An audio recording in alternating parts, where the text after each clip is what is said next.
أنسانيه إلا الشيطان أن أذكره واتخذ سبيله في البحر عجبا قال ذلك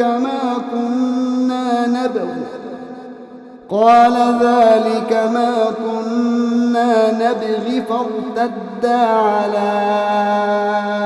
آثارهما قصصا فوجدا عبدا من عبادنا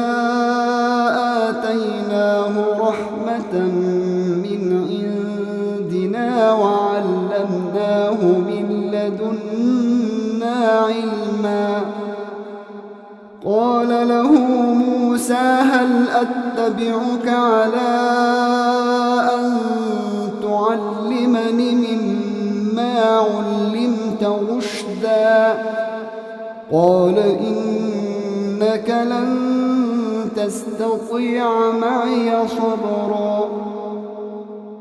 وكيف تصبر على ما لم تحط به خبرا قال ستجدني إن شاء الله صابرا ولا أعصي لك أمرا قال فإن اتبعتني فلا تسألني عن شيء حتى أحدث لك منه ذكرا فانطلقا حتى إذا ركبا في السفينة خرقها قال أخرقتها لتغرق أهلها لقد جئت شيئا إمرا قال ألم أقل إنك لن تستطيع معي صبرا قال لا تؤاخذني بما نسيت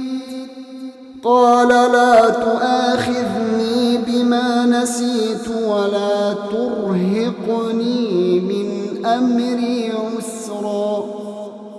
فانطلقا حتى إذا لقيا غلاما فقتله قال أقتلت نفسا زكية بغير نفس لقد جئت شيئا نكرا قال ألم أقل لك إنك لن تستطيع معي صبرا قال إن سألتك عن شيء بعدها فلا تصاحبني قد بلغت من لدني عذرا فانطلقا حتى إذا أتيا أهل قرية استطعما أهلها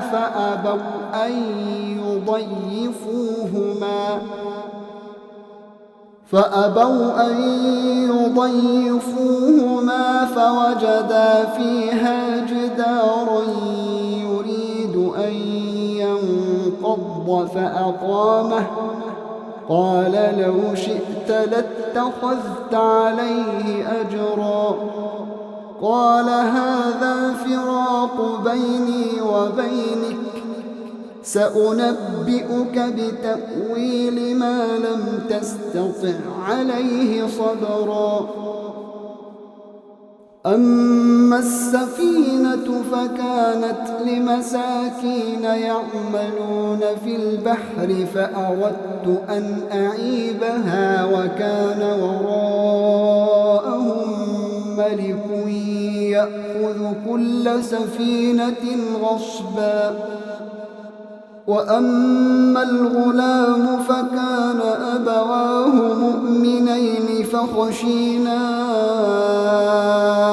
أن يرهقهما طغيانا وكفرا فأردنا أن يبدلهما ربهما خيرا منه زكاة وأقرب رحما وأما الجدار فكان لغلامين يتيمين في المدينة وكان تحته كنز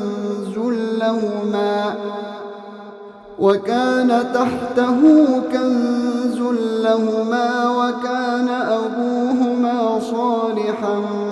فأراد ربك أن يبلغا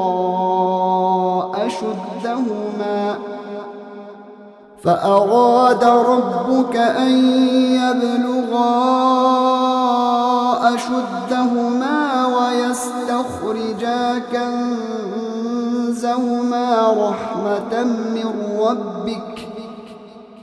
ويستخرجا كنزهما رحمة من ربك وما فعلته عن أمري ذلك تأويل ما لم تستطع عليه صبرا ويسألونك عن ذي القرنين قل سأتلو عليكم منه ذكرا إنا مكنا له في الأرض وآتيناه من كل شيء سببا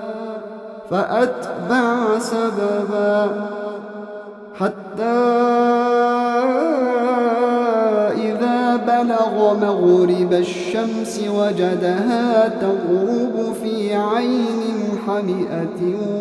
ووجد عندها قوما قلنا يا ذا القرنين إما أن تعذب وإما أن تتخذ فيهم حسنا قال أما من ظلم فسوف نعذبه ثم يرد إلى ربه فيعذبه عذابا نكرا وأما من آمن وعمل صالحا فله جزاء الحسنى وسنقول له من أمرنا يسرا ثم أتبع سببا حتى إذا بلغ مطلع الشمس وجدها تطلع على قوم لم نجعل لهم من دونها سترا كذلك وقد أحطنا بما لديه خبرا ثم أتبع سببا حتى إذا بلغ بين السدين وجد من دونهما قوما لا يكادون يفقهون قولا قالوا يا ذا القرنين إن يأجوج ومأجوج مفسدون في الأرض فهل نجعل لك خرجا على أن تجعل بيننا وبينهم سدا قال ما مكني فيه ربي خير فأعينوني بقوة أجعل بينكم وبينهم ردما آتوني زبر الحديد حتى إذا ساوى بين الصدفين قال انفخوا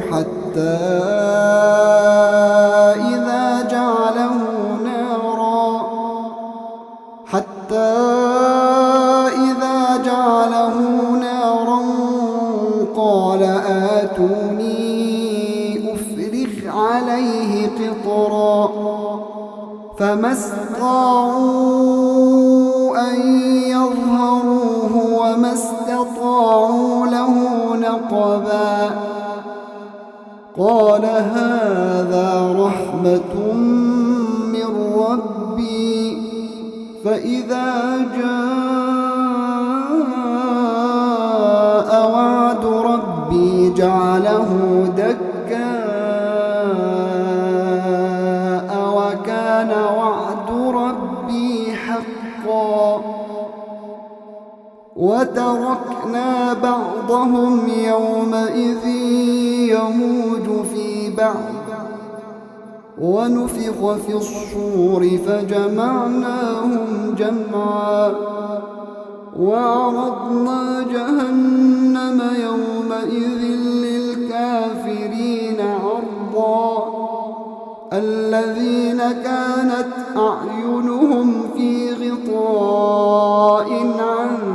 ذكري وكانوا لا يستطيعون سمعا أفحسب الذين كفروا أن يتخذوا عبادي من دوني أولياء إنا أعتدنا جهنم للكافرين نزلا قل هل ننبئكم بالأخسرين أعمالا الذين ضل سعيهم في الحياة الدنيا وهم يحسبون أنهم يحسنون صنعا أولئك الذين كفروا بآيات ربهم ولقائه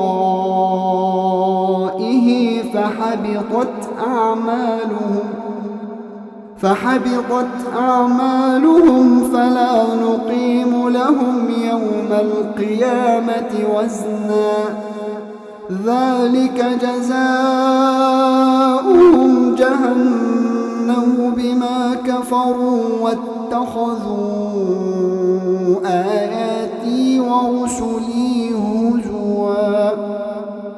إن الذين آمنوا وعملوا الصالحات كانت لهم جنات الفردوس نزلا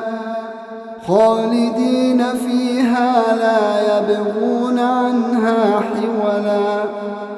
قل لو كان البحر مدادا لكلمات ربي لنفد البحر قبل أن تنفد كلمات ربي ولو جئنا بمثله مددا قل إنما أنا بشر مثلكم يوحى إلي أنما إلهكم إله واحد فمن كان يرجو لقاء ربه فليعمل عملا صالحا ولا يشرك بعبادة ربه